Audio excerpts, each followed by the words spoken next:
sunana Nabilisi Abubakar Kofar na isa kakakin hukumar Karuta ta jihar Kano.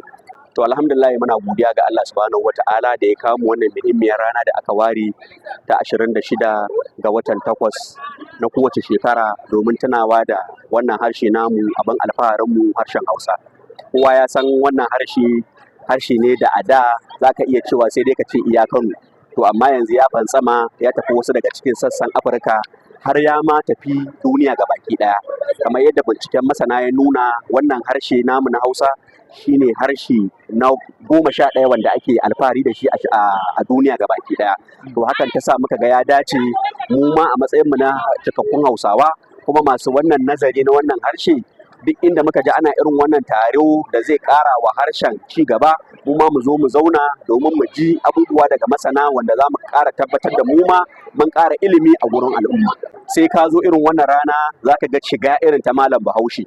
Wato idan ka kirawo wani Bahaushen ka ce masa wacce ce irin shigarsa ma bai sani ba. To amma a wannan rana gashi nan an baje koli mun ga shiga ta malam Bahaushe. Abinda za mu yi shine sai dai mu kira ga iyaye ta kansu za mu fara.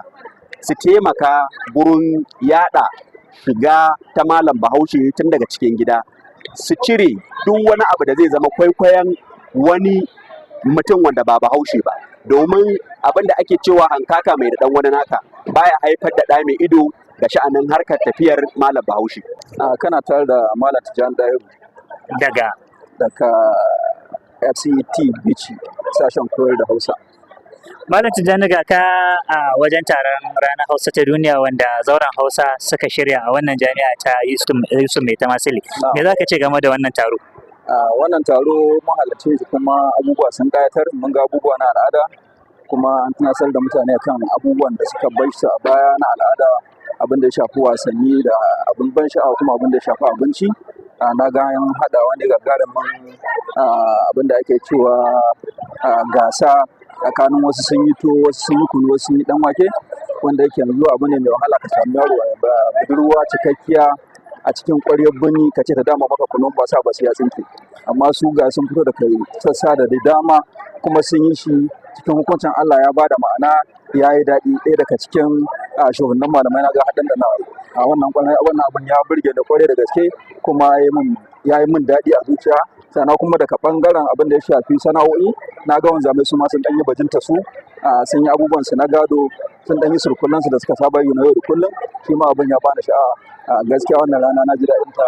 Allah maimaita mana, Allah ƙara maimaita mana. Kuna tare da Kwamar Awal Abdullahi Adam. Na yi farin ciki daga yadda na ga an gudanar da al'adu iri daban-daban namu na gargajiya, wa'inda mutanenmu yadda suka ɗauki kai na amu. Na ga abubuwa kai iri-iri, kai irin wa'innan tarurruka su ne za su dawo da al'adunmu na malam Bahaushe, wanda 'ya'ya da jikoki kai za su taso kai su gani domin su amfana. Saboda harshen Hausa ya bunƙasa fiye da yadda ake tunani a duniya, ta yadda za ka ga ya bunƙasa kai a kowace ƙasa ka yanzu idan ka je za ka yi magana da Hausa ba ka da wani shakku, tunda za ka samu Bahaushen da yake jin Hausa, ko kuma wanda ma ka zo ka yi karanta Hausa kai har garinka ko kuma kai har jami'a kai da kake karatu. Wani kira za ka yi ga ɗalibai 'yan uwanka waɗanda suke nazarin harshen Hausa? Kira da zan yi kai da ɗalibai 'yan uwana waɗanda suke nazarin harshen Hausa shine su cire jin kunya da idan an ce harshen Hausa suke karanta. So da yawa za ka ga da yawan mu ɗalibai kai ana cin kasancewar ba muna ganin kai kamar mun kaskanta saboda kai yaran fa harshen mu ne kuma mun zo muna karanta shi. Ai wannan tambaya taka Malam Imam tambaya ce wadda duk duniya a yanzu sun san cewa idan ka kalli wani harshe wanda ake da shi a yanzu wanda yake cinye wasu al'ummomi, babu sama da harshen Hausa idan ka kalla. Saboda harshen Hausa ne zaka ga yana cinye al'ummomi daban-daban, waɗanda suka zamo makusantansa da waɗanda ma ba makusantansa ba. Zaka ga cewa har wasu ƙasashe na nahiyar Turai harshen Hausa ya shiga ya yi mamaya, ya cinye wasu al'ummomi waɗanda za ga ko da suna harshen su za ka ga suna amfani da harshen Hausa a matsayin second language.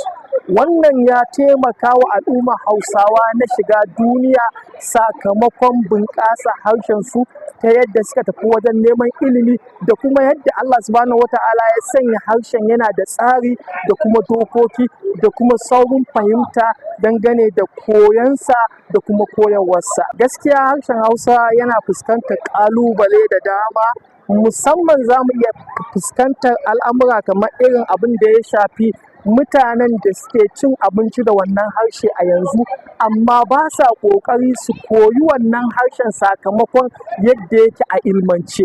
Za ga mutane da dama wasu suna buɗe shafuka a social media, wasu a Facebook, wasu a kafofi na yaɗa labarai na zamani. Mutane da yawa suna amfani da harshen Hausa, amma mafi akasari za ka ga in ka kalle su ko ka bibiye su wajen rubutunsu da yadda suke maganganunsu da yadda suke rubutunsu a shafukansu, za a ga cewa akwai kurakurai da dama.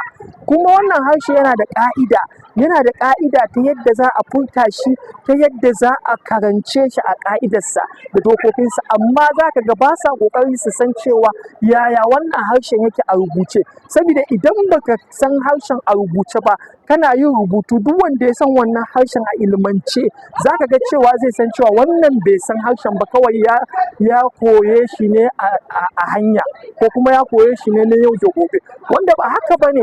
Harshen nan an san cewa harshe ne na uwa wanda muka gada iyaye da kakanni, amma yana da tsari na ilimi da yadda ake furta kowane baki da wasali da kuma kowace kalma ta yadda ake furta ta da yadda ake rubuta ta.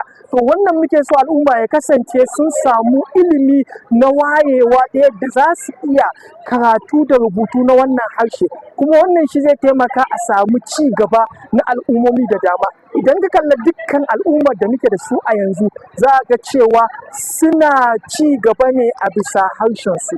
Mafi akasari waɗanda za a ga sun ci gaba, in ka kalli China, in ka kalli Japan, in ka kalli sauran ƙasashe na Laraba waɗanda suke amfani da harshensu na tsarin ilimi da fasaha da kimiyya, za ka ga an yi nisa.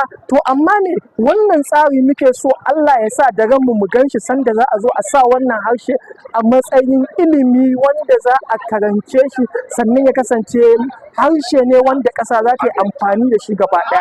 Saboda idan ka kalli harsunan da muke da su a Najeriya, ka kalli Hausa, ka kalli Igbo, ka kalli Yoruba, waɗannan kuma za mu iya cewa su ne harasa waɗanda suka yi dominating ko suka mamaye sassa a Najeriya, amma za a ga babu wani harshe a cikinsu wanda yake da sauƙin koyo ga kowace al'umma kamar irin harshen Hausa.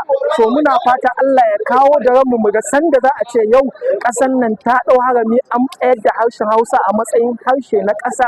Wannan ba ƙaramin ci gaba zai samu a wannan al'umma tamu gaba ɗaya ba, har da wasu sauran al'ummomi na wannan yankin. Allah ya ba mu sa'a.